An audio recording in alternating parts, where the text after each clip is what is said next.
Hello, everybody. Welcome back. Welcome back to our new and hopefully permanent for the time being night of Thursdays at 8 p.m. I think we're only a minute late tonight. Yay, we made it. 8 p.m. Pacific time. That's where you can find us every single Thursday to give you kind of your early dose of late night television. It's the Error Code Show for January 16th. I, as always, am Alex. I'm here with my intrepid co-host, Jay. Jay, how are you doing tonight? I'm doing peachy. How are you doing, Alex?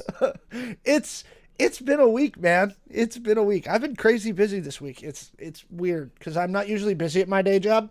You know, I don't usually do much. But this week I actually have to do things, and I don't appreciate that. How do you have a day job that you don't do anything? I mean, we'll have to discuss that off stream sometime. I don't really have to do much. Are you hiring right now? No. Oh, darn. But hey, we're in it for the day.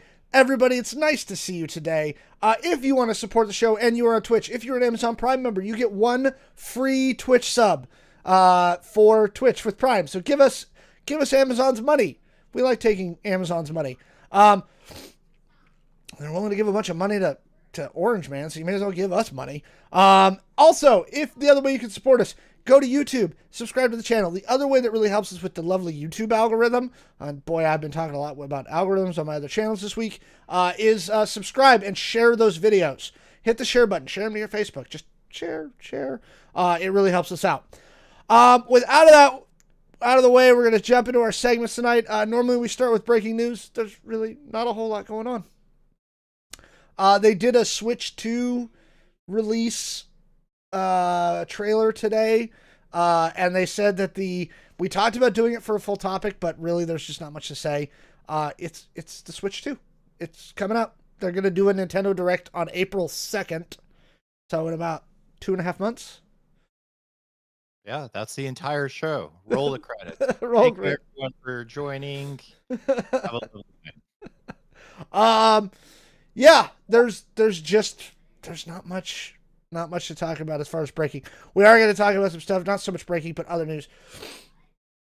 But opening up tonight, obviously the new administration starts on Monday, and we got an interesting announcement today, didn't we, Jay?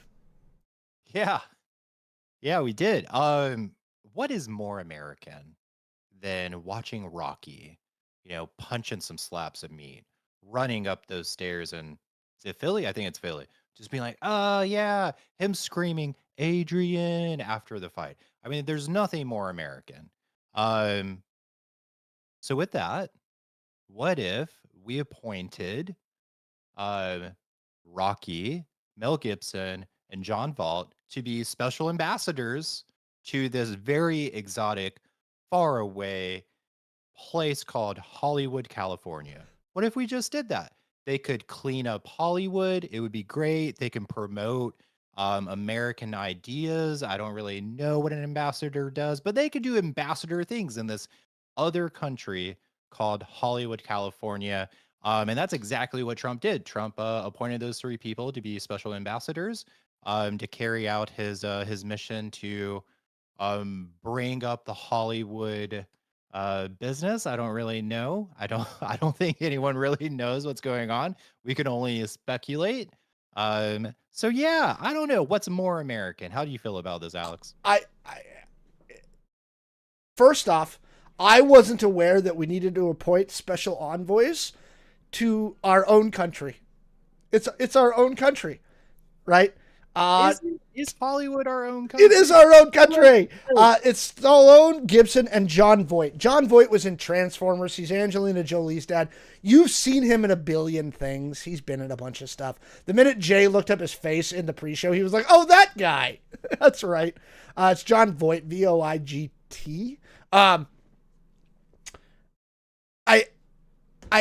I cannot think of any reason that you would need to appoint an ambassador to a city in your own country. That's like, hey, I'm going to be the ambassador to Des Moines, Iowa. Potatoes. To do what? to The do potato. what? That's Idaho, not Iowa. See, I don't know. this is why we need ambassadors. We need internal ambassadors. We'll have That's what ambassadors in each state to the other states. That'll create some jobs.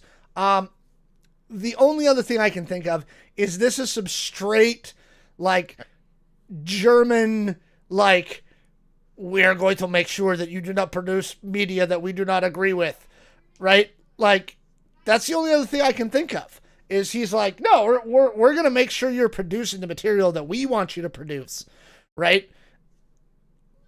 Do what I say. Do what I say, right? And again, that's going to go about 12 seconds out there. You know, yeah, I have no idea. I have no idea what he's thinking. I don't even know what. Are they drawing a salary? Like, are we paying these people? Is the American government, which I thought we were supposed to be going all efficient, right? Are we going to be paying movie stars, old ass boomer movie stars? Boomer movie stars? They are. I mean, but like, oh gosh. Are we paying old ass boomer movie stars to go home to Hollywood and be like, don't do that, movie studios. You make us look bad. This is some Chinese state media shit. There is that. There's the optimistic approach to this. The optimistic approach is that I like how you're going for the optimistic approach. These people supported Trump's, I don't know, whatever. They donated to him. They supported his agenda. Yep. And this is just him returning the favor and just giving him some sort of special made up position that's not going to do anything. That's the optimistic. He is rewarding his loyal ring kissers. Yeah. And look, everybody's been out there to kiss the ring. Zuckerberg, Bezos, right? Yep.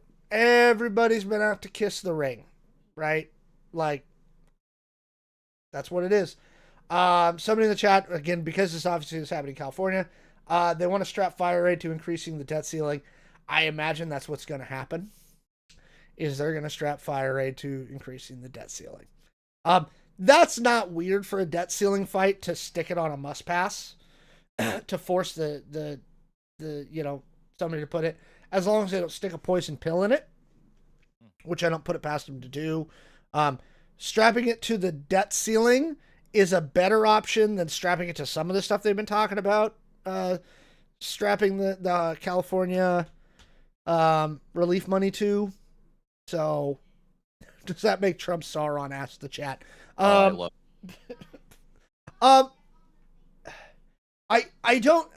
he's not as cool as Sauron. Somebody else was asking that the other day. They were like, why become a billionaire and become a bad guy? You could be Bruce Wayne. Why be Lex Luthor?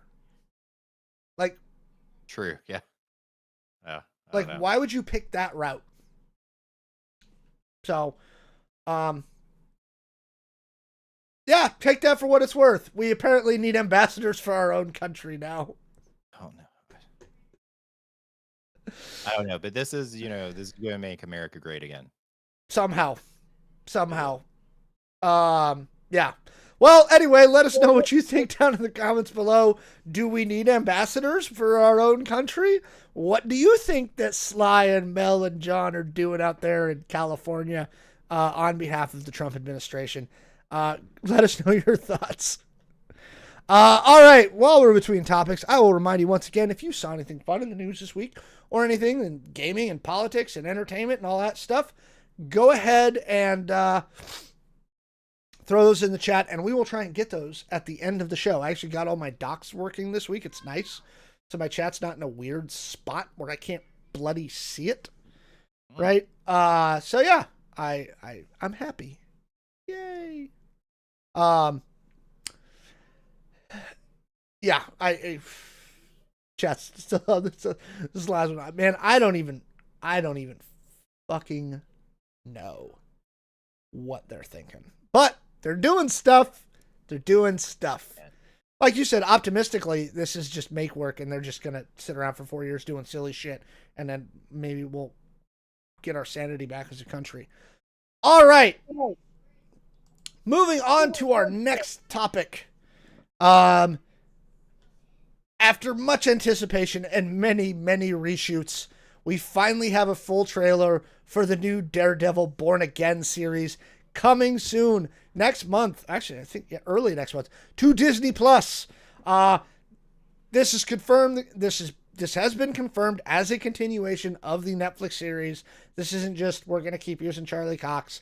No, it is a continuation of the Netflix series. We get some great little hints about who's there, who the villains are. I'm going to bring up some sections of the trailer for you guys. Jay, you had a chance to watch this right before the show. And what was your first impression of the trailer? Oh my gosh. The hair stood up on the back of my neck. It made my wait, what can I say? I don't know. I don't know if I can say what I truly felt in my pants when this happened. No, but no, it was amazing. It was everything that I was hoping for. I'm excited. I was very sad when they kind of killed off Punisher and Daredevil, because I thought it was just solid. I thought there were solid shows, and when I saw them go, I was very sad. But I don't know. Maybe this is the content. Maybe we'll get more stuff like this with with those ambassadors in Hollywood. Maybe that'll be stuff to look forward to. Maybe. Here's the thing. So first off, this is the role that I think Vincent D'Onofrio was born to play, was Kingpin. Yes. Okay. Yes. That diner scene, which the stream can see right now, with him and Matt sitting in the diner, I want to watch that because Kevin's not giving away the whole scene right here, right? This is like 10 seconds of dialogue, and this is going to last a minute. I'm gathering from the trailer that Kingpin is now the mayor of New York City, which is a whole other ball of kittens, right?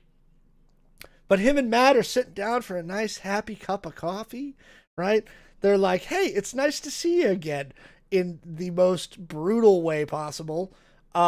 We get some initial shots. Here, let's get a little further of our villain, right?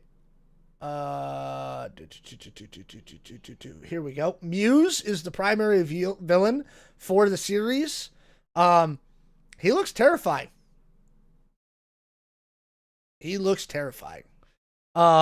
We get, of course, some lovely stuff with the Punisher. Frank Castle is back. And look at him. There's John Bernthal as the Punisher, again, returning from his Netflixy roots. I think everybody's pretty happy about that. The other one that everybody's been talking about, and I have to say I was happy about this. Where is it? Where are it? Might be closer to the beginning. We know. Oh, there we go. We get a shot. There it is. Oh no, bad taxi cab. We get Foggy and Karen. They're back, right? Yep. I don't think because initially when they first shot the show, they weren't supposed to be in it originally. Oh, wow. This was an add-in during the reshoots when Kevin Feige got his power back when Bob Iger came back to Disney. I don't think you can do this show without those two. No, you definitely need, Jessica, the vampire. Wait, no, that's a different show. I'm sorry. Deborah Ann Woll and I forget his name as Foggy are coming back. He was a great Foggy. The primary villain is Muse. White Tiger is in this. We do get a brief look at White Tiger. I'll see if I can find it. So it looks like there's going to be multiple villains in the thing. And I'm not playing the sound because the last time I did, I had to fight for like 3 days for copyright strikes on our YouTube channel. Kingpin's gaming the system? Shocking. Yeah, I'm really curious. About this show. Get some more of that. It looks brutal. Like, it looks violent. Yes. This is not like Happy Pappy Daredevil Marvel Cinematic Universe. This is very street level. He's beating the crap out of people. you know. Love it. Um, there's Muse. I know we get White Tiger at some point in the trailer. Of course he's carrying a hatchet. He's the Punisher.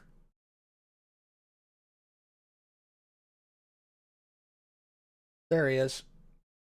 That was really fast. Hang on. Let's back up like 5 seconds. Yeah, so this is the shot we get of White Tiger in the series. No, not there. There you go. There's White Tiger. You get it. Muse is from the comic books. He's part of Daredevil's primary rogues gallery. Crossbones is back in this as well, but we don't see him in the trailer, but I know that's been confirmed. The showrunner for this, we looked it up, is the guy who did Punisher for Netflix. So hopefully that gives us an idea of the direction that he's going. Jay's just dancing over there. He's like, let's go. I'm ready. Like, I'm gonna see, and you had canceled your Disney Plus subscription, and you got it back to watch Skeleton Crew, and now this is coming in like 2 weeks. That's the smart thing that Disney does when they time it right, is they will get you through a show, and then like 2 weeks later be like, by the way, don't forget this new show is coming in 2 weeks, so don't cancel your subscription because it's coming in 2 weeks, right? Yeah. And they just keep this constant stream of one new show at a time. Yeah, the fucking mouse. Sometimes I hate him, but you just gotta love him. He's so cute. He's adorable. Gotta support the mouse. I was wrong. I was wrong to cancel my subscription. I apologize. There you go. So the Daredevil Born Again trailer. Did you all watch it? What do you think of it? Are you excited for this? Let us know down in the comments below. Crossbones from Captain America. Yeah, but he also is a Daredevil villain.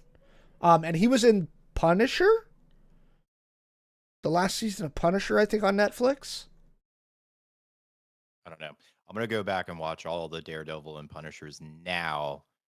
And so, actually, this is a fun kind of mini topic. Do we think we're going to get any cameos from any of the other Defenders? I think. And if so, who do you got your money on? I will put money on Jessica Jones. I hope so. That's me. I don't know. I really liked Luke Cage. Like, I liked the Luke Cage show. And Mike Coulter was great as Luke Cage. I say Jessica Jones because that's such a dark story. Yeah. Like, you could go really dark with her. I feel like they didn't really do that too well with the Jessica Jones TV show. So having this like dark Daredevil, I don't know, I would really want to see Jessica Jones in this as well. That's just me though. So I think it's Jessica Jones, Luke Cage, and the one I don't think we're gonna see is Danny Rand. Yeah. Yeah. Unfortunately, and I was excited for the Iron Fist. But... You know what? I was rewatching some of it recently, and it's not that terrible. His fighting is not good, but it's not a bad show. It had a banging soundtrack. And Colleen Wing was great. The girl who played Colleen Wing was awesome, right? Yeah. Somebody in the chat saying they're cautiously optimistic. Everything Disney Plus has done, whether it's Star Wars or Marvel, on their major IPs has been kind of hit or miss. Star Wars is that way. We'll probably talk about Skeleton Crew in a little bit. Let us know in the chat if you guys want us to talk about Skeleton Crew later in the thing. I finished watching the final episode last night. And if you remember, I had some thoughts about whether they were going to be able to seal the deal. So, but anyway, we have something else on the rundown. But if you have any chat topics you want us to talk about, throw it in the chat. If you want us to talk about Skeleton Crew later, throw it in the chat, and we will try and get to that later in the show. All right, moving on. Jay, you threw this one in the rundown, so let's rock and roll. Okay. Good afternoon, everyone. We're here to talk about stocks. Stonks. First of all, I need to say that I'm not a financial expert, So, do not buy stocks based on what I'm about to say. I'm just here to vent a little because that's what we do on YouTube and also Twitch. So, if you, I don't know, follow stocks at all, you'll know that AMC recently dropped a lot. And when looking at the stock, you can see that the 200-day average was $4.44. The 50-day rolling average was $4.33. Keep in mind, this is outdated because I typed this, I think, yesterday. And then the stock fell to $3.24. Now, it is common for a stock to bounce between the 50-day and the 200-day rolling average. And it's easy to think of the 50-day and the 200-day averages as resistance, or simply meaning that investors do not believe that the stock is worth above that amount. For example, it seems like most investors do not think the AMC stock is worth more than $4.44 or $4.33. A stock dipping below these lines might indicate that the stock is bearish or simply trending downward and being met with heavy resistance. It could also mean that investors are losing confidence in the stock. If it trends above, it could indicate that investors are gaining confidence in the stock and the stock is bullish and trending upwards. Now that all of you are fucking asleep, I want you to take all that fucking knowledge, just fucking put it in a ball and throw the fuck away. Throw it away. AMC is a meme stock. I love AMC. I own AMC stock. But everyone, please stop fucking watching YouTube videos about what stocks to buy and how to do investment shit on YouTube. Don't watch it. Don't take my word for shit. Like, the harsh reality is there is no get rich quick scheme. Investors have to spend a lot of money on very, very more sophisticated indicators. They do a shit ton of research. And if something's trending upward, you've already kind of missed the boat. Do not get FOMO. Um, AMC, every time Roaring Kitty posts a picture that somehow relates to AMC stock, the stock is going to go up. It's completely unpredictable. Stop listening to people on YouTube that say that they're traders. They're just seeking views. Everyone's a liar. We live in a fake reality. And it's that simple. I'm sorry. It's just that simple. Now, likewise, I did buy more AMC stock when it fell. I bought that dip, but that's because I just love the stock. I can't understand with the banger year that movies had last year. The anticipated box office for this year is through the roof. John Campy, who's a guy I watch all the time, he's saying that all the industry people were saying up until this year was the saying in Hollywood was survive until 25. And the reason they were saying that was they said, look, we got to get to 2025 because that's the year where everything's going to kind of reset and we're going to make a buttload of money again. Marvel's back on their shit this year. Warner Brothers has got DC shit. We got a lot of big films coming out this year that are going to make them a lot of money. I, for the life of me, cannot understand why AMC stock is at where it's at right now. Now, I was just looking at the analysis while you were talking. High-end analysis for target for AMC this year is 6. Low-end is 4. So right now, if you buy a bunch, you're going to make a little bit. If it goes up to the low-end marker this year. Fourth quarter numbers and year-end numbers are not out yet. No. That's the other thing that I think everybody's kind of waiting for is year-end numbers to pop out. And nobody has released yet. Nope. We'll probably talk about some of those as we get closer to when year-end numbers start to drop. Probably talk about AMC. We'll probably talk about Wizards of the Coast. Because that's always or Hasbro rather. It's an interest. The stock market is gambling. My wife started doing kind of day trading stuff a little while ago, just for funds. And we were like, okay, this month. Here's the thing I would tell anybody about day trading. Do not put anything into the stock market you are not willing to light on fire. Okay? If that's $20, you can buy marginal shares, dude. Like, you can buy pieces of Apple and everybody else. Do not put anything in the stock market you're not willing to light on fire. That's the best advice. And again, I am not your financial advisor. Jay is not your financial advisor. I am neither a tax expert, an investment expert, or an attorney, so take that with a grain of salt. I'm just telling you from my perspective, if you're not willing to light it on fire, go find an index fund. Stick it in an index fund and forget about it for 10 years. And you'll come back and be like, oh, look at all that money. You know, answering some chat questions. Ubisoft stock. It is at 236 right now.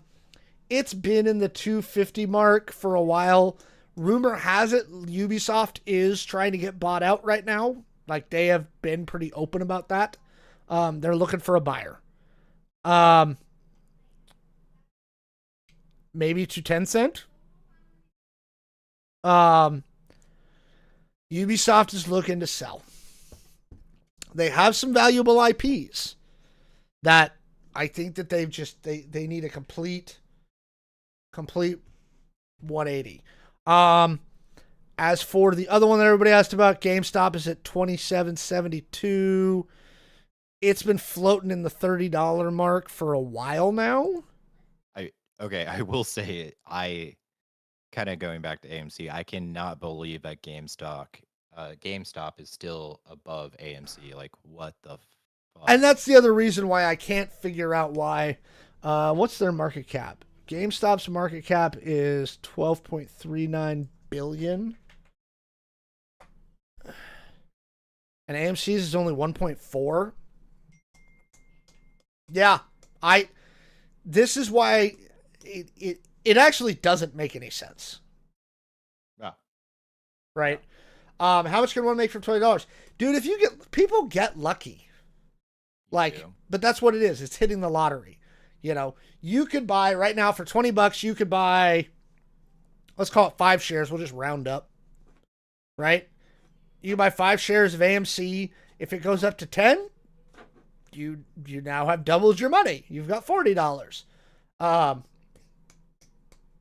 You know, it's there. It's there. But yeah, don't be careful. And he's right. Stop listening to these TikTok, YouTube, so-called financial experts, especially if they try to sell you a book. Most of them are trying to sell you. Have you noticed that, Jay? How many were like, buy my book? It's not. I haven't seen it. I've seen the like pay. Buy my course. Yeah, pay for my course, or like pay $5 to join my Discord community where we share financial advice. And I'm like, and it's so funny to me because these people are like, I'm rich because of my strategy in stocks. Please pay $5 to do my course. And I'm like, if you're rich, you wouldn't be fucking doing this.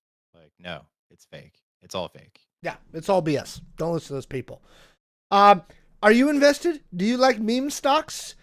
Are we going to have diamond hands? Are we going to hold diamond hands? Yeah. Let us know what you think down in the comments below. Where my pussy at? Yeah. GameStop. How GameStop has a higher market cap than AMC? It does not make sense. I'm sorry, it does not. Yeah. In fact, I think Ubisoft is higher market cap than AMC because they're at 1.62 billion euro. What's the euro at right now? I haven't checked recently. To euro straight exchange rate. Oh, holy crap! The euro's in the toilet. Wow. I mean, when I used to do overseas trading, it was never below like $1.15, $1.10. It has not been at $1. It's been trading even with us and low since 2022. Jesus. Wow. And if you're interested in how to trade overseas stocks, please join our Discord community. We have a small monthly fee of free, and yeah, we can do that. Chat says YouTube's great for learning things like computer software and fixing your lawnmower, not for everything. Yeah, absolutely. It is definitely not good for learning how to do that. All right, well, I guess I have Skeleton Crews the next thing, so we can talk about that. Okay. Honestly, the president has very little to do with the stock market. Almost nothing. Right? But what will make AMC stock go up, though, is bringing Rocky as an ambassador To Hollywood. Hollywood, that exotic country. Oh, and we're back to the original topic of the night. All right. I actually did have Skeleton Crew down, so we'll talk about that next. Okay. After its 8-week run, Skeleton Crew on Disney Plus is finally had its season, we think, finale. One of the things we talked about when we did kind of our mid-season review was we were impressed with the show up through the mid-season. We were pretty happy with it, right? The question really was, can they stick the landing, right? Or are you going to get to the last episode and be like, meh, right? Yeah. I will say this, without getting into too spoilery heavy detail. Darth Vader's in it. I will actually, that's something I will talk about. They did stick the landing. And here's the thing about sticking the landing. It was fun in Mando Season 2 when Luke showed up, right? But one of the things, and we obviously, they've done that a lot with Star Wars, which is got to connect it back to the original characters. So everybody was wondering are they going to shoehorn in a stupid cameo into the end of the series? Here's what I will say. They didn't do it. Oh. Okay. I so thought you were gonna be like Darth Vader is in it. And I'm like, oh shit. No, I mean it happens after Return of the Jedi. Yeah. No, there is no shoehorned Han, Leia, Luke, nothing. Okay. R2-D2? Nope. No. Nope. Nothing. What about the little progs? Are the progs in it? Nope. No? Are there any like new cute furry creatures in it that Disney can sell merch on? I think they're gonna sell Neil merch. Mm. Neil is the cute one from that series. The final episode, they really get to the back to and end it with a good, strong climax that's very adventure-y. Like, we're on an adventure, right? Again, I'm not going to get into huge spoilery details on it. But if you haven't watched it, I do recommend it. Okay? I would say Skeleton Crew is worth the watch. Right? Yeah. The closest thing you do get is the New Republic. There's some X-Wings. Shoo. Oh, actually, sorry. My favorite part, my wife will tell you this. So, we all know X-Wings, okay? Everybody knows the X-Wing. But that is not my favorite starfighter from Star Wars. Right? My favorite starfighter from Star Wars, going all the way back to when I was a young child watching Return of the Jedi. Okay? Which, I'm sorry, the end space battle at Return of the Jedi is one of the top space battles in the entirety of Star Wars. Right? It's better than the one in A New Hope. It's better than the one in Empire. I would put it on with the one in Rogue One. Right? Those are the two that I like the best. The two space battles. Right? We get some fucking B-Wings. And I love the B-Wing. I love the B-Wing. And we get to see the B-Wing do its multi-beam attack, and carve through some stuff. It is a fun moment. I was like, yay, B-Wings. Because, look, the X-Wing is iconic, but there are other ships. There are other fighters in the New Republic fleet. We can see them sometimes. I personally, my favorite is Slave One. Oh, shit. I don't think I can say that anymore. They actually changed the name. Yeah, what's the name of it now? They changed the name. It originally was that they changed it to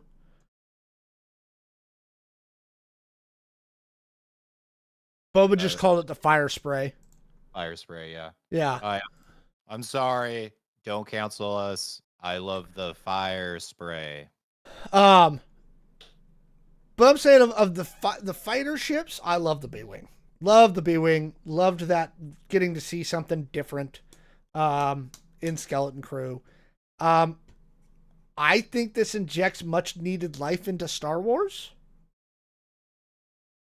I think they needed this. They needed something to make the galaxy bigger. They needed to see if they could explore other stories that were in no way connected to anything. Yeah. Jude Law just kills it. He's so good in this role. They definitely left it open for more seasons. I know that the showrunner has said, who's John Watts, he said that they've got kind of a Stranger Things-esque plan to grow up with the kids. Right? And again, there's hints and stuff. The other thing that I like about the ending, about the whole show Skeleton Crew, is everybody got their moment to shine. Especially that last episode. Everybody got their hero moment. Right? Fern got her moment. Wim got his moment. Neil, our little elephant dude, Neil gets his moment to be like, I got this. I'm going to show you what's what. Right? And that was a lot of fun. Is it better than Dumbledore awarding house points for standing up to your friends? Yes. Oh, wow. Yes. So it's at least a 2 or higher. Yes. It does look like, yeah, the show ends leaving them open to make more. The show ends with them with much room to make more series of Skeleton Crew. Everybody seems to love Neil. Neil seems to be the fan favorite. He's got the little comb over haircut. Oh God, what if something dark happens to him and he like goes Breaks bad. Yeah, he becomes like the Sith, like a Sith Lord or something. A lot of people were worried he was going to get murked in the last episode. I was like, this is not the Star Wars show where they're going to be murking a whole bunch of people. Honestly, no. With the recasting of Ray Stevenson with Skeleton Crew, I'm hopeful that they've turned a corner. I'm hoping that Star Wars has turned a corner and they're going to get back on track and really start putting out good content again. And, it's something that will definitely help, I think, with this is Sylvester Stallone being there. Yes. And Mel Gibson as the envoys to Hollywood. We're going to keep coming back to that first topic tonight. because it's so dumb. It's so dumb. Unless you're a nameless pilot, then you're murked. Yes. But that's Star Wars. It's nameless stormtrooper, nameless pirate. I love Smee. SM33, Smee. Dude, Smee is the MVP. I love Smee. He is the Wong of this show. Right? He's that good. Right? It's good. I really, really like it. All right. Did you watch all of Skeleton Crew? If you haven't, are you interested in watching it? Do you think that Star Wars might have turned a corner? Let us know what you think down in the comments below. Boop. Hit finish that record button. All right, folks, we got just one more on the blocked out topics. We're actually kind of cooking through today. We're cooking. 1, 2, 3, 4, 5 topics. Yeah. So, if you have... Oh, yes, Urkel is in the show. Jaleel White is a pirate. And he's pretty fun. He's the black guy with the thing over his eyeball. Oh. Okay, wow. Yeah, I missed that. Yeah.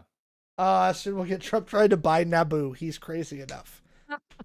Yeah. We need it. It would be for our advantage. We're gonna make space great again. Okay, they're dumping all the trash in the space. Someone has to clean it up. We're gonna make space again. It's gonna be great. Great space things. Just the other day I was at the school where they make shoes, and I was like, we gotta make space. Yeah. There you go. All right. Jay, you're, Alex. you're our next lead-in topic. Oh, all right. So Yeah, this yeah, is you. I don't know if you guys care about this or not. I don't know if you guys care about cars, the thing that you guys drive. I don't really know. But anyways, gonna talk about Leah Block a little bit. If you're into cars, you probably know who Ken Block is. Spoiler alert: Leah Block is the daughter of Ken Block. Ken Block started the very famous DC Shoes Company in 1994. Which Uh, was very, very hip when I was a teenager. it was my favorite skate shoe. Oh yeah. I still wear DC shoes today. Not every day, but yes, I still wear them. I love them.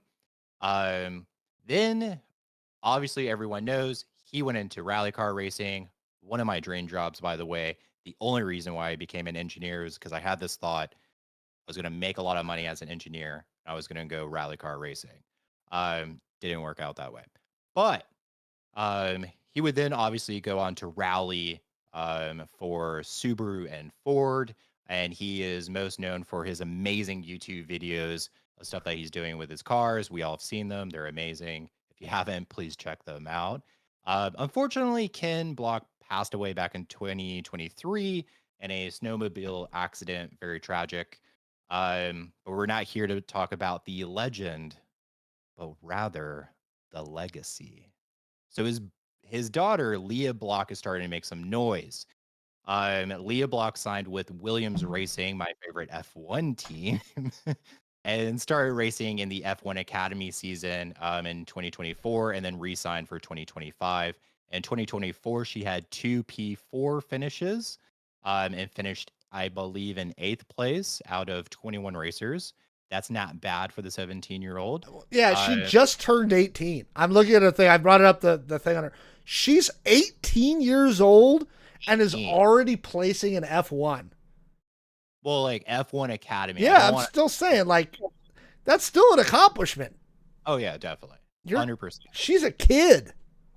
Well, funny you bring that up because she started in 2021, I believe, when she made her rally debut at the age of 14. Jeez. 2022, she rallied full time. 2023, she competed in the American Rally Association in the open two-wheel drive, becoming the youngest champion ever in that series history. In 2024, she competed with Subaru in an open class, which is insane. That's the class everyone cares about. Had a minor wreck while she was in 3rd place. Very impressive. But yeah, this is her kind of like carrying on the legacy. I love it. I was a huge Kim Block fan. I was huge into cars. The only time I skipped school was to literally go to the junkyard and pull parts off of cars so I could go race on the weekends. But yeah, what do you think? I think that anybody who can accomplish that level of stuff by the age of 18, right? Like doing rally at 14, like that's, you got to give somebody their props, right? Youngest American Rally Associate champion at 17 years old, right? Racing in Jeddah. Yeah, I mean, you have to give them their props because that is not easy to do. It's just not, you know, like, and here's the thing, racers, I've met, those guys are good athletes. You are controlling those cars at speeds and at G-forces that are insane, right? The kind of reflexes you need to have, the kind of like ability you need to have to do those kind of races, that it's not simple to do, you know? So good for her. Awesome carrying on her family's legacy. Yeah, I mean, it's really, really cool. Just come back in 2025 to do some more. F1 is huge. You know, I love F1. It's the only time I've heard about Vegas being packed, like full, was when they did that F1 race through Vegas. Yeah. F1, I love. you know, I've never been like a huge NASCAR fan. That's because Driving they in, drive in a circle. yeah, driving F1, they circle. go like places. You're like literally in like pretty much like a freaking jet. You're like a fighter pilot. I mean, these Yeah, because cars. those things are like this far off the ground. They got the little wings. Yep. It cost like million. Each car costs millions and millions and millions of dollars. Um, if you make like a slight hiccup, you're done. Like that's it. Pack it in. So yeah, I've always loved F1. My favorite team is Williams because they were the last family-owned F1 team. That's not true anymore. After the creator passed away, his daughter took it over for a little bit, but then ended up selling it. So they no longer, the Williams family no longer owns the Williams team, Mm-hmm. which was kind of like my whole reason why I really love them, but still really like them. So when I saw Leah Block was in their F1 Academy, I was like, oh wow, this is amazing. But yeah, I F1 insane, rally car racing insane. I think I like when you talk about like racing cars, I like when you have some sort of like skill that you have to put into it. Oh, Like yeah. never cared about drag racing because that's kind of like who has the most money to dump into their cars, essentially. And drive very But straight, very fast. very straight, very fast, and yeah, rally car racing, like it's anything could happen. It takes a lot of skill. Yeah, Same with somebody in the chat was talking about the courses being just brutal, yeah. which is true. So yeah, are y'all in F1? You guys like it? Let us know what you think down in the comments below. All right, that gets us through all of our planned topics today. So chat, I see a few of you in there. Let us know what you'd like to talk about. We had a couple of things that we were kind of in and out on. Yes, to talk about something chat addressed. Somebody, it looks like Netflix is releasing a new excuse me, a new documentary about the Battle of Mogadishu, as was popularized in the book and movie Black Hawk Down. This is a documentary version. It's got interviews with people who are there or who were there. I'm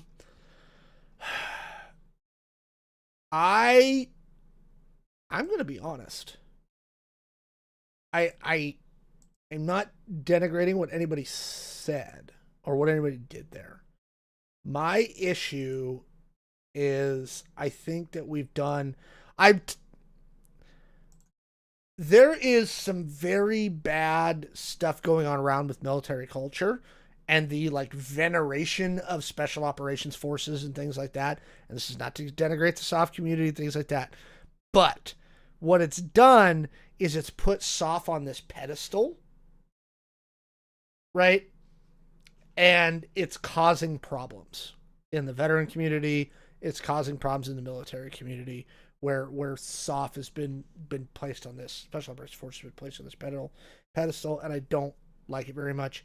I'm not really interested in watching this. I'm going to be honest. I've read the book. I've known people who were there. No desire to watch it. So, sorry about that, chat.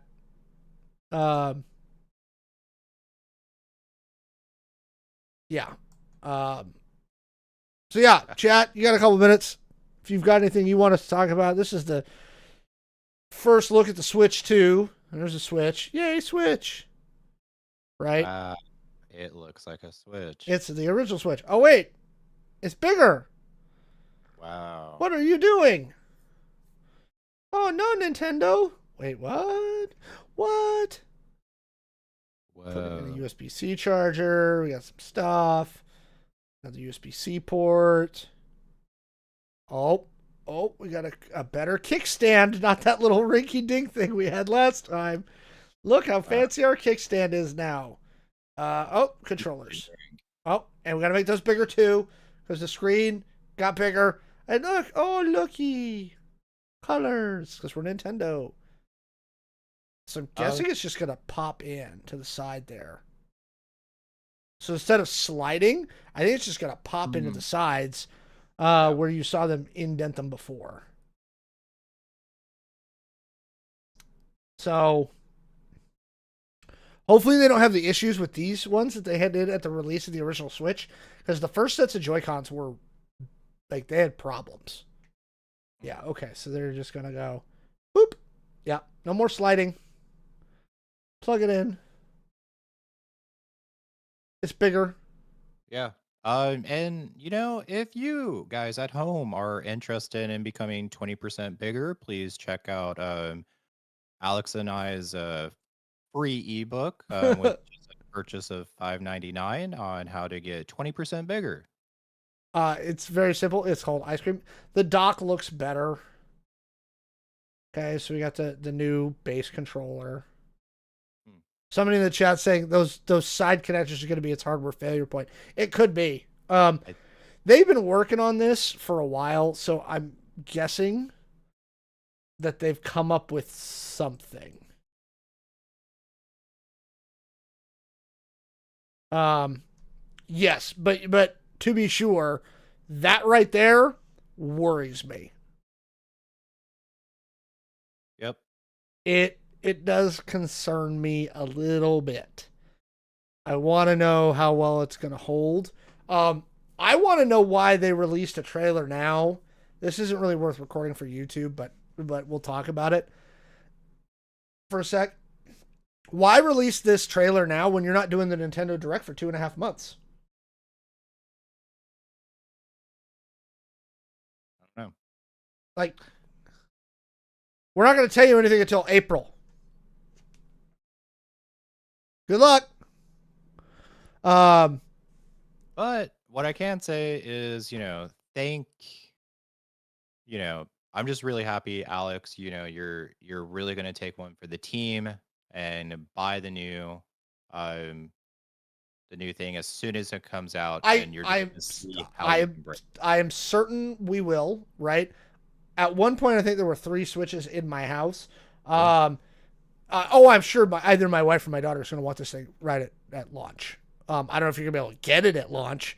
Um, I don't know if they're going to put tariffs on Japan and, all of a sudden these things become $900. I have no idea. Somebody in the chat saying, pretty sure Nintendo was like, Jeebus, fine. Here, look at this. That really feels like what it is they were just tired of leaks and everything else. Like, all right, fine. Here it is. Um, Yeah. 4-2, I'm guessing they release it in July-ish.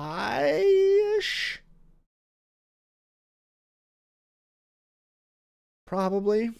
July, August. It might make it worth going back to PAX this year, because if they do, Nintendo will probably have a hell of a booth. They did when the Switch 1 released, right? The last couple PAXs have been kind of What does that mean? You didn't like the free potatoes? no, What? no. Are you Irish at all? Half, but post-COVID, PAX has been You should love very, potatoes. very, very iffy. Um, very, very iffy the last couple of years. I think if Nintendo comes back this year to PAX, we're right across the lake, right? Where they're literally PAX is 20 minutes from Nintendo of America headquarters. It's 20 minutes. It's too 20 far. No, minutes. yeah, Y'all could budget. just show up. No, sorry. Can't. Yeah. Um, I I want to see I want to see what it does. I am certain hardware wise it's going to be nowhere near the set down consoles. I hope the dock is more than just a connector thingy. I don't understand how Nintendo had this thing where they were like, we know we'll just put more power into other stuff, more chips, like they did with the Super Nintendo, right? Put something in the dock that makes it run at 4K, Yeah. right? Native, right? Yeah. Like, put an extra graphics chip in there. Do something. Um, it's a first look. Host cities. This is interesting too. host cities for the Nintendo Switch experience, not Seattle. Nothing in Seattle.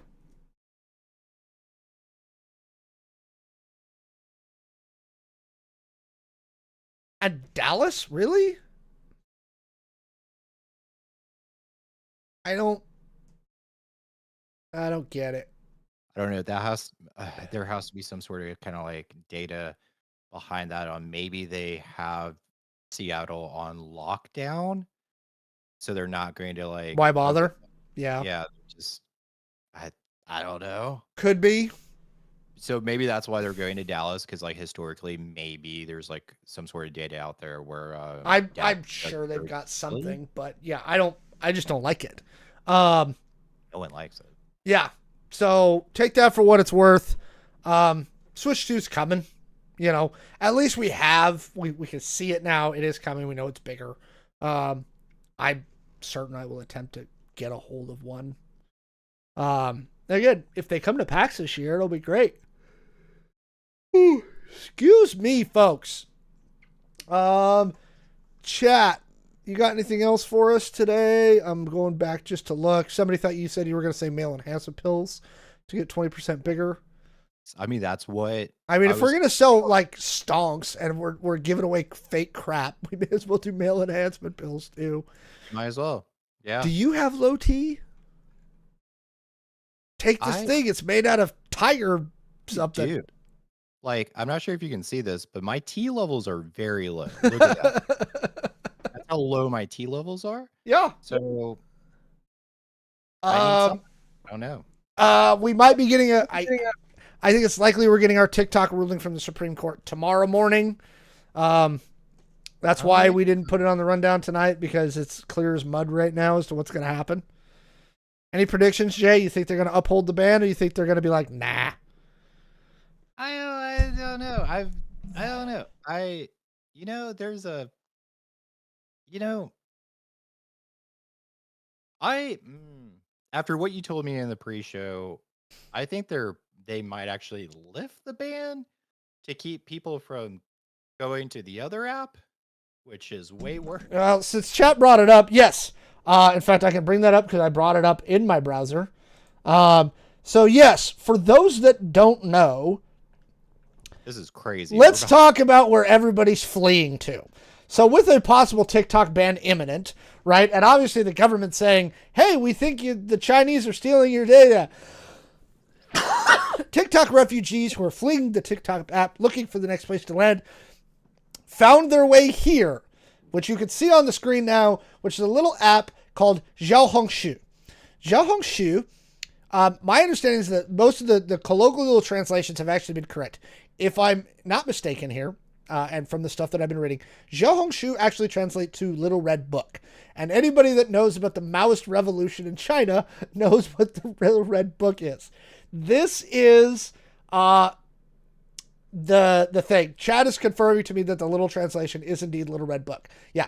So Xiaohongshu, which I've downloaded to check it out, basically what TikTok refugees are saying is, oh, you think China's like surreptitiously, covertly stealing our data? I'm going to staple my social security number to my forehead and walk into the Chinese spy's house. That's their solution. So they've all signed into Xiaohongshu. Chad is bringing up, and yes, the interactions between the Americans and the Chinese nationals who operate in Xiaohongshu has been largely very positive up right now, right? Xiaohongshu is actually owned by the Chinese Communist Party. TikTok is owned by ByteDance, which is partially owned by the Chinese government, but has outside investors to include a lot of American hedge funds and things like that. This is straight up just China. We're the government. We own this app. Welcome to Xiaohongshu. By the way, I don't know if you heard about this, Jay. What American users were shocked to find out when they got in there. Do you know who's a folk hero on this app? Oh, please tell me, is it Sylvester Stallone? No, it's Luigi. Oh.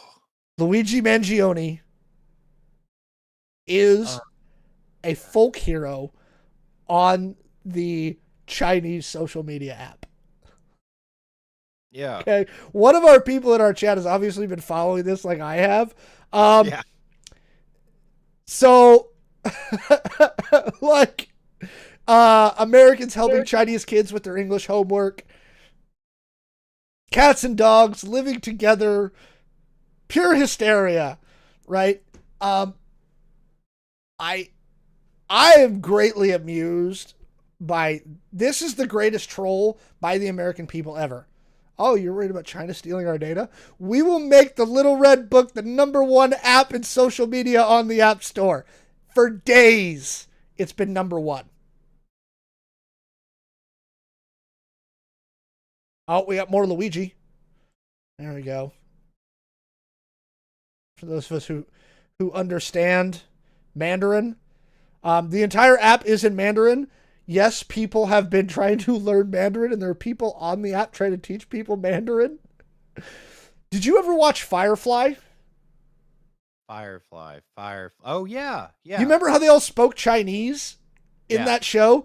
Everyone is like, we're now in this is how we get to the Firefly timeline, right? This is the great alliance that creates the brown coats. This is how we all end up speaking Chinese, is that they ban TikTok. Oh my God. And then when we go to space, we're aligned with the Chinese to create the brown coats. And that's what's going on. That's the best meme I have seen this. Oh my God. Yeah. Chad said they're translated typical TikTok slang into Chinese for people to use on the app. Somebody else did point out there's a rumor that Xiaohongshu's ownership is going to try and start separating out the American side and the Chinese side by IP. One of the reasons for this is supposedly a lot of LGBTQ people kind of got over there and immediately banned. Done. Yeah. Right? Yeah. That's the Chinese government's like, no, we don't do that here. Yep. So there's a lot of discussion about them trying to separate it out. Lemonade, which is the other app that ByteDance owns here, has also been seeing an uptick. It's also the one that you can basically just transfer your TikTok over to now. Nobody's really sure if it's caught up in the ban. As of today, the Biden administration said, look, we're out on the 19th. We're not going to enforce this thing. We don't give a shit. For ByteDance's piece, they've said, if we don't get a resolution, we're just going to go dark. It's not even going to be like, because before they were like, well, you could still use the app. It's just going to continuously degrade because you can't update it. Right? ByteDance is saying, no. We're just shutting off the servers. We will redirect you to our website and tell you why you can't play with TikTok anymore. I mean, can you still use the VPN though? Nope. So it's like worldwide. Like no one's gonna. This is again very unclear. ByteDance is saying they're going dark. Now they've now been offered 2 offers. One from a group that includes Mr. Terrific from Shark Tank and the dude who started Project Liberty, which is where True Social came from.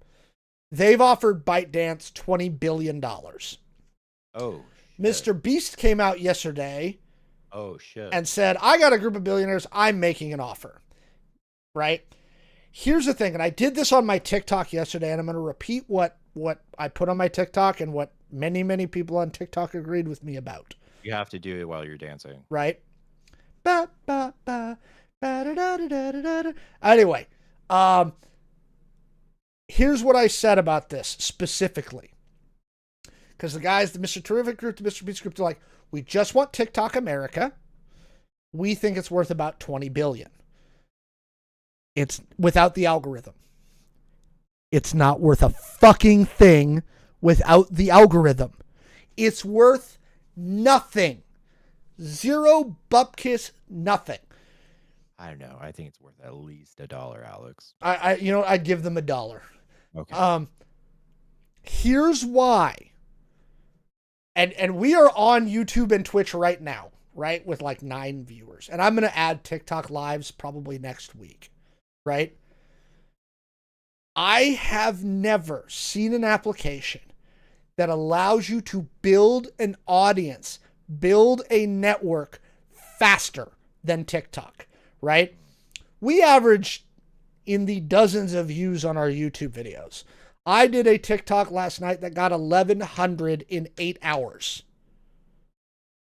And that wasn't one of my best performing ones. Okay? I had an hour and 47 minutes of watch time in the first 20 minutes that the video went up. And by the way, it's a 2-minute video. Okay? The algorithm is what makes TikTok TikTok. It spreads you so far, right? So fast because of how the algorithm steers not only your content to people, but people to your content. It is the ultimate automatic matching system. TikTok will figure out what you like and it will steer you to that content. Then TikTok will figure out the people who like that type of content and they will steer you to you, right? Without whatever ByteDance, what they're saying is we can't sell it without the algorithm, and the algorithm is national IP. That's what the Chinese are fighting about, okay? This is about power. The U.S. government decided to play chicken with ByteDance, and ByteDance is not going to swerve. They don't care. They don't give a shit. And again, you have to kind of understand the Chinese policy here. This is a step. They don't give a shit. They do not care. Shutting down TikTok in America is going to affect ByteDance and the Chinese government for all of 8 minutes. That's it. It's going to be a horrible 8 minutes of hell, though. And then they will dust themselves off and come out with the next thing. Okay? It's not worth anything without the algorithm. The Chinese are never, ever going to sell that algorithm. And I don't know what black magic they used. Okay. We have what, 406 YouTube subscribers? Right? About 300 and something Twitch followers, of which we thank all of you. I've got about 4,000 on TikTok. I have 10 times the followers on TikTok that I do on either YouTube or Twitch. Well, why are we not on TikTok, Alex? Because integrating their stuff with the stream is a lot harder, right? Oh. I love YouTube and I like Twitch, and each of the platforms has their place. But when it comes to TikTok, it's the fucking algorithm, right? You will find your people really fast on TikTok, right? And if you create content, the people that are going to like your content are going to get fed your content, right? Interesting. That's why TikTok Shop works. That's why everything works, is because of how that algorithm works. This is why, again, I think Mr. Beast's thing is a publicity stunt. Because I don't think he's been in the news recently, and I think people are starting to get sick of his shtick. Right? Yeah. Mr. Terrific and Truth Social Guy are fucking Trump ring kissers. So, you know, Mr. Terrific, who's Canadian by descent, he's like, yeah, Canada, 51st state, let's go. Buy Greenland, let's buy U.S. TikTok. And here's the other thing. You're going to buy U.S. TikTok. I don't know what that means. It's not worth anything if you don't have the global network. You don't have U.S. Elon didn't buy U.S. Twitter. No, he bought Twitter. And it includes everybody on Twitter all the world over. I don't know how you buy U.S. TikTok, buy that user base, and then change the app name to TikTok USA? Like, what? And you're claiming it's only worth... Elon paid $44 billion for Twitter. Actually, this will get back into your STONKS thing, right? Elon paid $44 billion for Twitter, correct? I will allow it, yes. Okay. They're saying $20 billion for US TikTok without the algorithm. Putting aside what I said, when you look at TikTok compared to Twitter, 170 million Americans spend an average of 1 hour a day on TikTok. That's the metric. Interesting. Do you really think it's worth only $20 billion?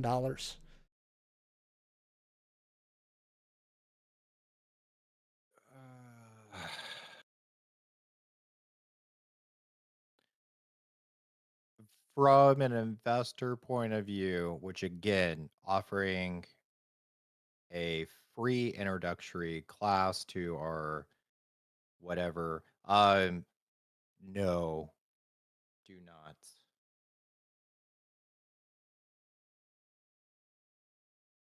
I think it's worth a lot more, obviously. Um, Now, somebody pointed out that he paid 44, and the most recent public valuation is 9.4 for Twitter, now X. My point to them, and the reason I say TikToks were shit without the algorithm is, without the algorithm, I think the user experience on TikTok takes an immediate dive. Immediate dive. Okay, on the For You page, right? And you can just see how the For You page on Twitter works. Dude, you compare my two For You pages, Twitter to TikTok, right? This is why Elon was all like, can we spread some happy messages? Because people are not wanting to spend as much time on Twitter because it's fucking angry, right? And so are the other apps. This is the miscalculation that Meta made as well. They thought by spending their money to lobby the US government to get rid of TikTok, they would be eliminating a competitor and everybody would come back to Instagram. Do you know what almost every person I've seen who's been trying to like shift a little bit over to Instagram Reels from TikTok has said? Everybody on Reels is mean. Instagram, everybody's just an asshole. Do you have a favorite social media app there, Jay? What's your favorite? I hate all social media. I shouldn't say that as a Luddite. I don't know, content creator, I guess. I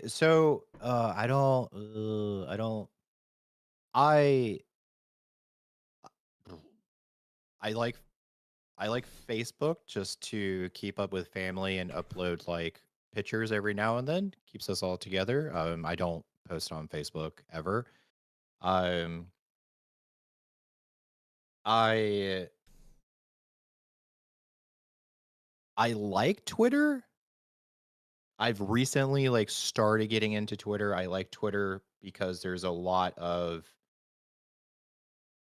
as you put it, like my people on Twitter. Like Mm-hmm. it's very easy to find. That's Very true.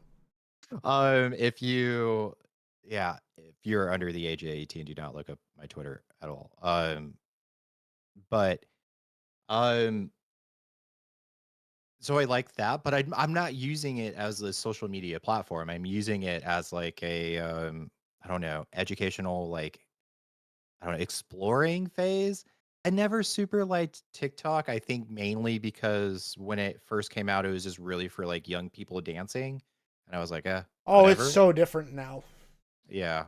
It's kind of like when Fortnite first came out. I Uh-huh. hated Fortnite. I was like, why am I building? I just want to like shoot people. Um, and then later when I heard that there was a no build option for Fortnite, I went back and I really enjoyed it. So yes, if I probably went back today to TikTok, it would probably be like, oh cool. Like I like this. But I don't know. I'm a very as you pointed out in the pre-show, I'm a very busy guy. I have a lot of stuff going on. I try not to spend like a lot of time on social media because you have to unplug at some point, you know? You gotta touch some grass. I don't know. That's my 2 cents. Sorry. Yeah. All right. Well, folks, let us know what you think down in the comments below. That's kind of my assessment before the Supreme Court thing comes out tomorrow morning. I'll post this one on as a separate thing on YouTube tonight. Um, again, these TikTok offers are bullshit, and ByteDance is never going to take them. The only number ByteDance is going to take is going to be something absolutely shenanigans. You're going to have to come at them with like $200 billion. And they're going to be like, fine, here, take it. We don't care. Right? We'll take Yeah. your $200 billion. They're normal businessy offers that you're going to make to ByteDance. ByteDance is going to just look at you and go, no, we don't care. Right?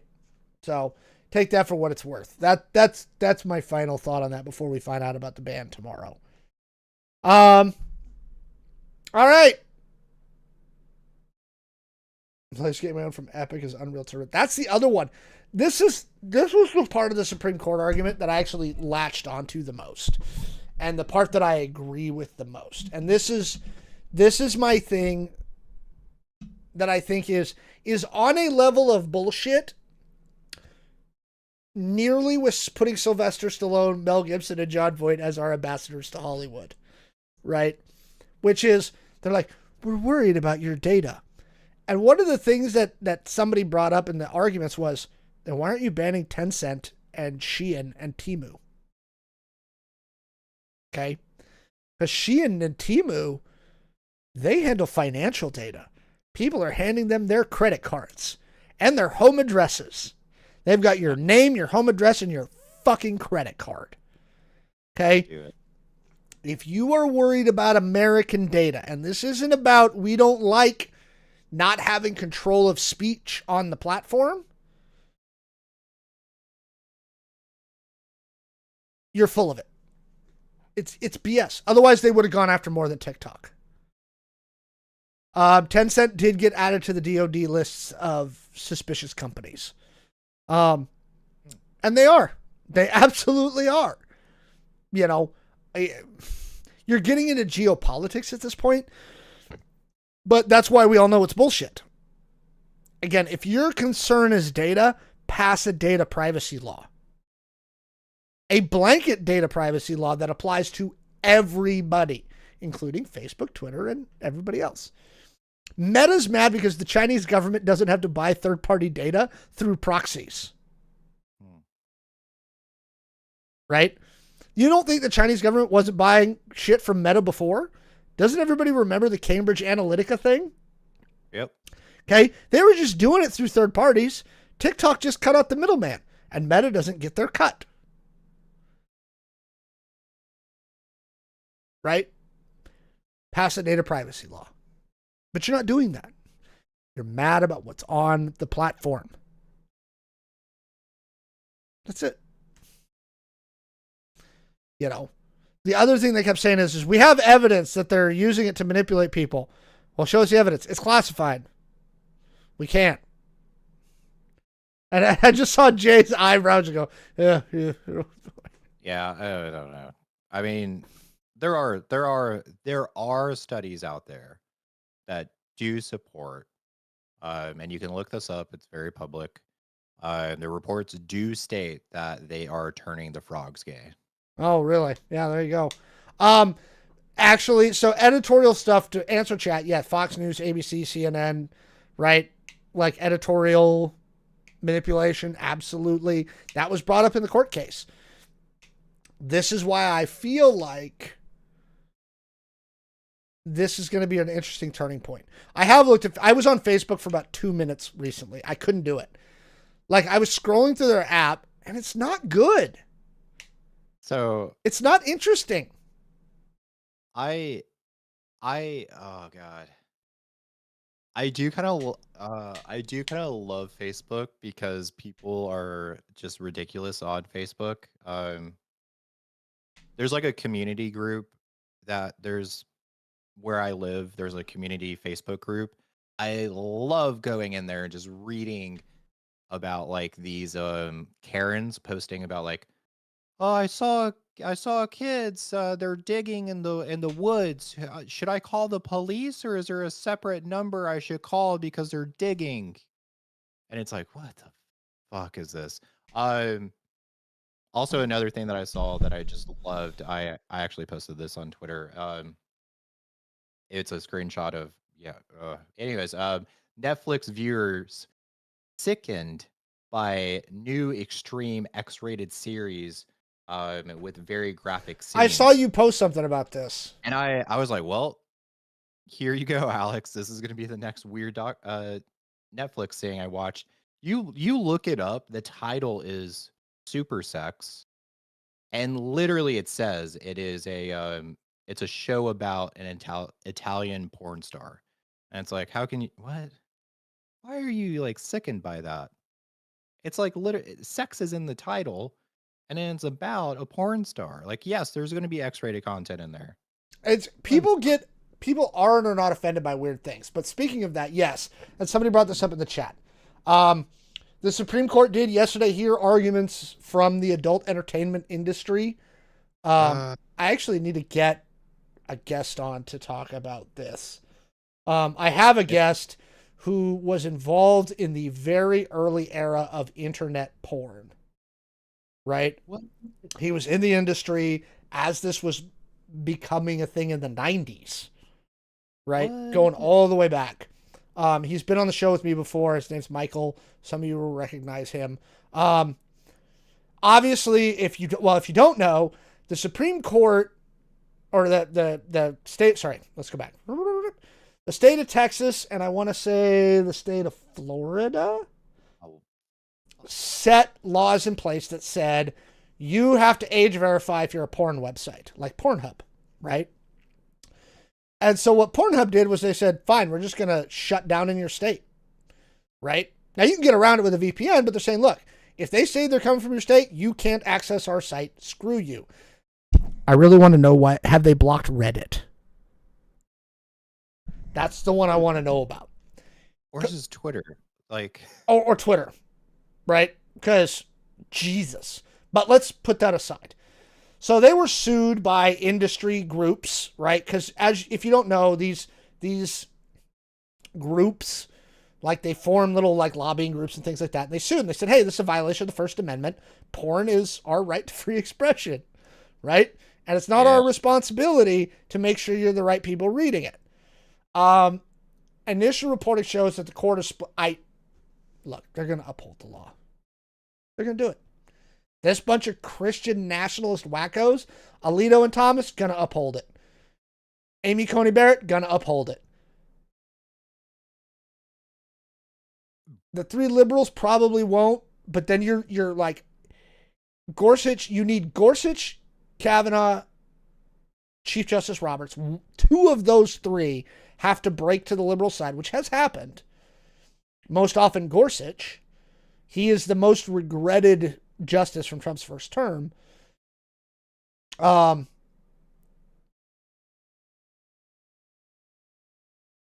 don't know. Roberts doesn't seem happy on all the occasions. I agree with you, and Roberts is an institutionalist, and this is why he comes down on the liberal side sometimes, because he doesn't want the court to go too far. He's very wishy-washy. Have they banned, according to the chat, they have not banned Reddit in those states. There's so much porn on Reddit. Yeah. So much porn. So much porn. What do you think? Those of you that do not know, I have another podcast, which we recently just kicked off again. We took a hiatus for a while. On that podcast, I have two other co-hosts who are in the adult industry, full time. That's their jobs 24/7. They go off to do shoots, website shoots. I don't know, different companies hire them to fly out, do shoots. They also do OnlyFans. On our show, we also did have others from the adult industry come from Texas and appear on our show.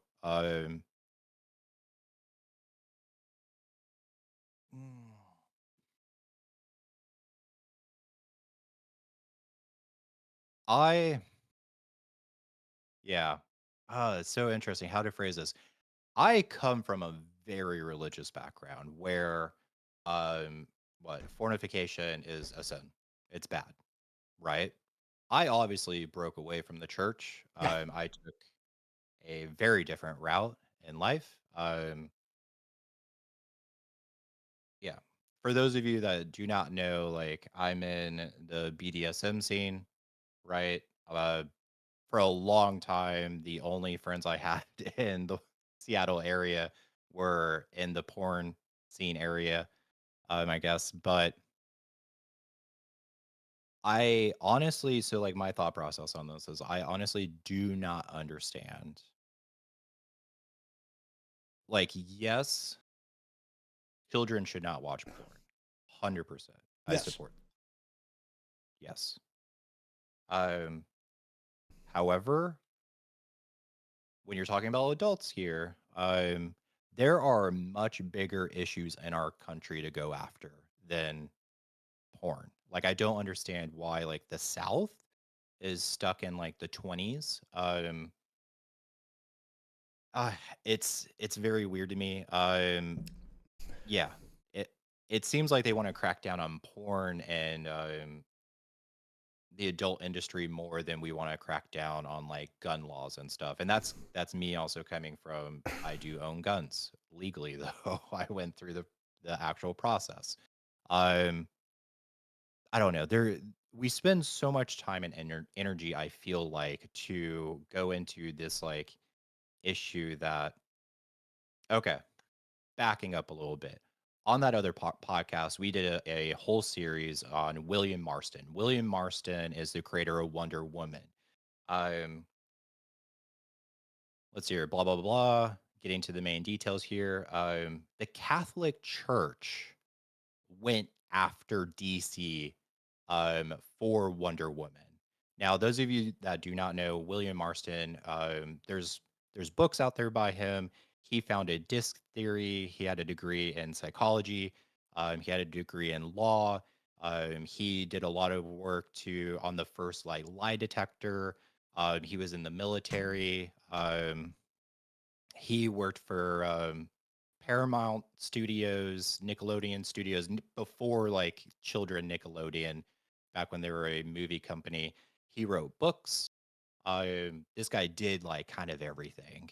Um, Part of his psychology thing though with Disc was also kind of had BDSM aspects to it. That is why in Wonder Woman, especially very early Wonder Woman, you always saw Wonder Woman tied up in bondage. That is why she has the rope. That's why she has her gauntlets. Wonder Woman's kind of founded kind of heavily in BDSM.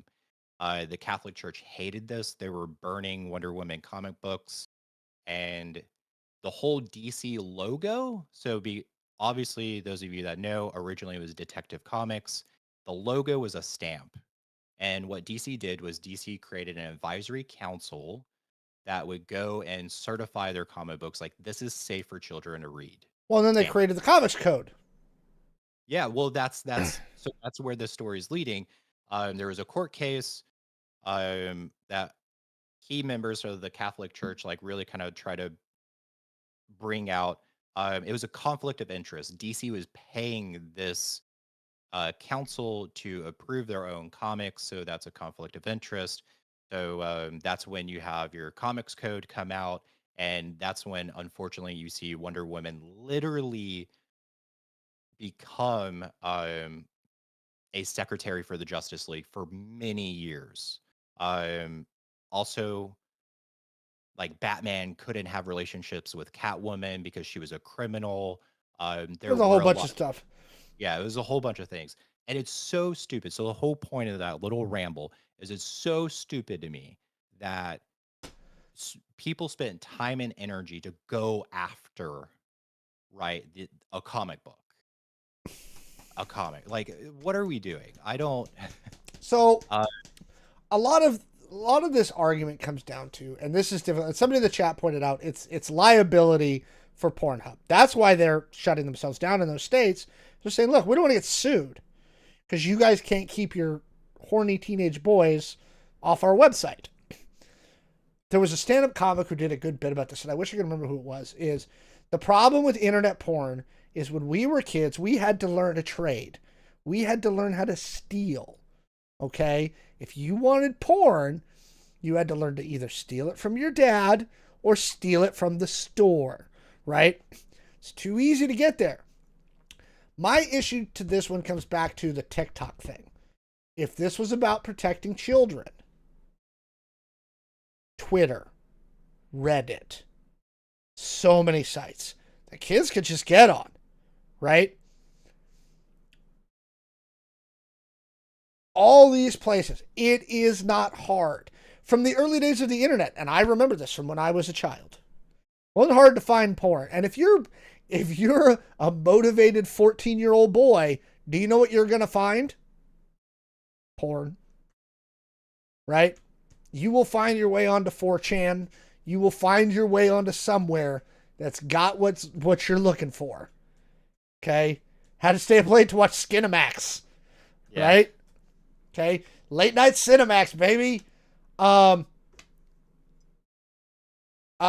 being told in the chat there's plenty of hardcore porn on Blue Sky. I have not spent enough time on Blue Sky to speak to the amount of porn on Blue Sky. Well, somebody's saying a school IT staff member how hard it is can be for porn. And actually, I know the person in the chat who's talking. They are a school IT staff member in the Seattle Public Schools, if I recall correctly. They're going to get to it. The question is, who's the impetus on? Right? You know, the thing that I'm reading in the arguments here is they're like, well, you know, how many parents are as tech savvy as their kids with the filtering software and stuff like that? Look, man, sometimes it's not about filtering software. Sometimes it's about having an uncomfortable conversation with your kid. 100%. Okay? Like, look, dude, I know I can't stop you. Okay? It's kind of like stopping teenagers from diddling each other. Okay? When I was in high school, it didn't matter. You couldn't stop kids from fooling around. Right?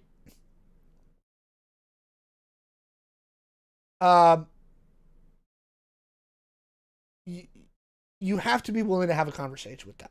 Right? Education and a conversation. Right? Look, porn is not real life. Right? Sex in real life is not like porn. Right? You know, somebody in chat's talking about their experiences talking to a parent about kids watching porn at school. Right? They don't want to have the hard conversation with their kid. They just don't. They just don't. This is a combination of religious ideology and, again, parents wanting to slough off the responsibility for the upbringing of their kids on somebody else. And I guarantee you, and the thing that pisses me off about this, those same parents who are like, keep my kids off the Pornhub, are the same motherfuckers at the school board being like, ban this book because there's gay themes in it. Right? It's the same fucking people. The same people who are yelling about parents' rights and don't teach my kid these things, and I'm a parent and I have rights, are the same ones who are sloughing off their responsibilities to the government for keeping their kids away from the prawn. Full stop. I mean, would you disagree with that statement, Jay? No, 100% agree. Yeah. I you have to create like an open dialogue with your children. Like I do feel like it's kind of like parents like trying to, you know, I don't know, like force their religion onto their children. Um and like the reality is when your kid turns 18, they might still be Christian, they might not be Christian. Um they might never watch porn, they might watch porn. I don't I personally think, I don't know. We've tried to like demonize this for so long, and I've done some like research into this because we were as a society, for instance, like back into the like Alexander the Great time, Mm-hmm. right? There's so much research of, yeah, you know what? It was very common for people to have relationships with both males and females. Um, Supposedly Alexander the Great had relationships with both males and females. Almost You could, certainly. yeah, you could go to a brothel and you could do BDSM stuff. BDSM is not anything new. You could go to do BDSM stuff. You could hook up with men, women, whatever.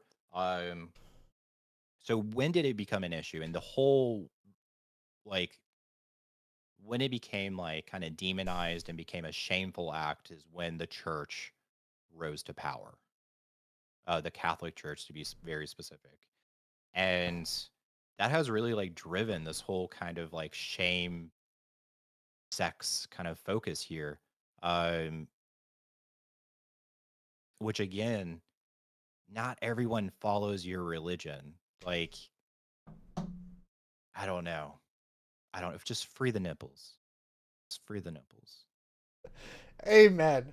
And you know what? I think that is the best item to leave our show on for the night, which is just that, right? Is everybody likes boobs. I think that that's the thing. And if you wonder why when I upload things to YouTube, when you go into YouTube uploads, it says, is this content suitable for children? Yes or no? And every time I click no, it is not. Which is why you won't find our channel on the YouTube Kids app. With that, thank you for joining us. We will be back next Thursday at 8 p.m. Pacific time. That is going to be our time going forward. It will be the weekly show. Again, if viewership starts to pick up, things happen. We may increase the number of shows we're doing, et cetera, et cetera, et cetera. I am going to try and get Michael on to come and talk about the Supreme Court case if I can. But we'll see about that. Thanks for joining us tonight, everybody. Thanks for being in the chat. Come see us again next week. We love you. And if you missed any segments, come find them on our YouTube channel or any of the places you can get your podcasts if you want audio. So, adios. Bye-bye. Stay kinky.